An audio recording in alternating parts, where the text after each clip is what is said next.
Good morning everyone. बेटा अभी हमने मात्राएं, शब्द और वाक्य के बारे में पढ़ा। अब हम इसे एक एक्टिविटी के थ्रू और अच्छे से समझेंगे, ठीक है। तो सबसे पहले हम जो मात्राएं हैं, स्वरों की मात्राएं हैं, उसको जानते हैं। अभी आपने समझा कि प्रत्येक स्वर का एक चिन्ह होता है जो व्यंजन के साथ लगाया जाता है और उसे हम मात्रा कहते हैं, ठीक है। और जो हर व्यंजन में अ जुड़ा हुआ होता है ना। अब हम देखेंगे कि सभी स्वरों के जो निश्चित चिन्ह है ना, हर स्वर का एक निश्चित चिन्ह होता है जिसको हम मात्रा कहते हैं, है ना। तो देखिए सबसे पहला स्वर है अ। अ स्वर की कोई भी मात्रा नहीं होती है, ठीक है। दूसरा है आ। आ स्वर की मात्रा देखिए कैसे होती है, एक सीधी लकीर के रूप में, ठीक है। तीसरा है ई। छोटी का देखिए जो स्वर, इस स्वर का चिन्ह जो है एक छड़ी के समान है ना, सीधे तरफ से। फिर बड़ी ई। बड़ी की जो मात्रा है वो व्यंजन के पीछे से लगाई जाती है, ठीक है। ये भी एक छड़ी के समान है। छोटा ऊ की मात्रा व्यंजन के नीचे लगाई जाती है और इसका जो चिन्ह है वो एक पूंछ की तरह होती है, ठीक है। फिर है बड़ू की जो मात्रा है वो व्यंजन के नीचे लगाई जाती है ना, और ये भी एक पूंछ की तरह दिखती है। री से ऋषि क्या करते हैं, तपस्या, है ना। तो री से ऋषि की मात्रा देखिए, इसको भी व्यंजन के नीचे लगाते हैं और इसका उच्चारण क्या होता है, री, ठीक है। फिर है ए की मात्रा देखिए, ए की मात्रा जो है शिरोरेखा के ऊपर लगाया जाता है।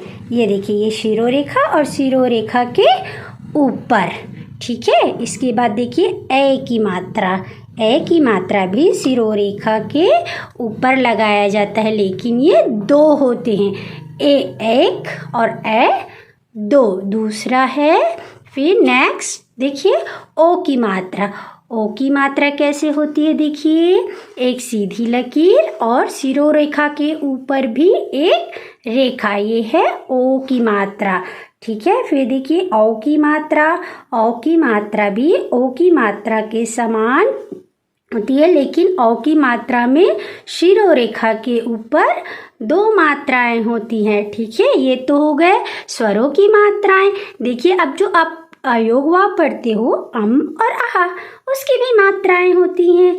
जैसे कि अम की मात्रा कहाँ लगती है, शिरोरेखा के ऊपर जो एक बिंदी के रूप में होता है, ठीक है। इसके बाद आहा कितना अच्छा है ना, इसका उच्चारण होता है हा और ये दो बिंदी के रूप में होती है। तो अब आप मात्राओं को अच्छे से समझ गए। मात्राओं के बाद देखिए शब्द कैसे बनते हैं, वर्णों के मेल से शब्द बनता है ना। स्वर और व्यंजन एक साथ मिलकर क्या बनाते हैं, शब्द बनते हैं। वर्णों को किसी भी क्रम में मिलाने से शब्द नहीं बनते, वर्णों को एक निश्चित क्रम में मिलाना पड़ता है तब वो शब्द बनते हैं, है ना। लेकिन जैसे कि इन शब्दों को हम इधर उधर कर देंगे, है ना, निश्चित क्रम नहीं होगा तो वे एक सार्थक शब्द नहीं बनेंगे। देखिए कैसे बनते हैं शब्द। प में आ की मात्रा पा, न में बड़ी मात्रा नी, पानी। बेटा ये दो वर्ण मिलकर, अभी आपने मात्रा पढ़ी, देखिए इसमें आ की मात्रा और इसमें बड़ी ई की मात्रा, है ना, पानी। ये क्या, ये दोनों वर्ण मिलाकर क्या नया शब्द बना, पानी, ठीक है। इसके बाद देखिए ह में छोटी की मात्रा ही, हिरण, क्या शब्द बना नया, हिरण, ठीक है। इसके बाद देखिए ल में ए की मात्रा ले, क्या हो गया, गमले। इसमें कितने वर्ण हैं, 3 वर्ण, ठीक है। इसके बाद देखिए फ में बड़ुक मात्रा फूल, क्या बना, फूल, ठीक है। इसके बाद देखिए इसमें कितने वर्ण हैं, 2, प में बड़ी मात्रा पीतल, क्या बना शब्द? पीतल, है ना। तो आप अब वर्णों से शब्द बनाना सीख गए। अब देखिए क्या है, ये है वाक्य। अभी हमने क्या सीखा? वर्णों से शब्द बनाना। अब हम शब्द से वाक्य बनाना सीखते हैं। देखिए अलग अलग शब्द है। हिरण पानी पीता है, ये सब मिला के क्या बना? एक वाक्य। हिरण पानी पीता है। दूसरा देखिए, गमले में फूल लगे हैं। ठीक है, तो देखिए कितने इसमें शब्द जुड़े हुए हैं? 1 2 3 4 5 शब्द मिलकर एक वाक्य बनाए।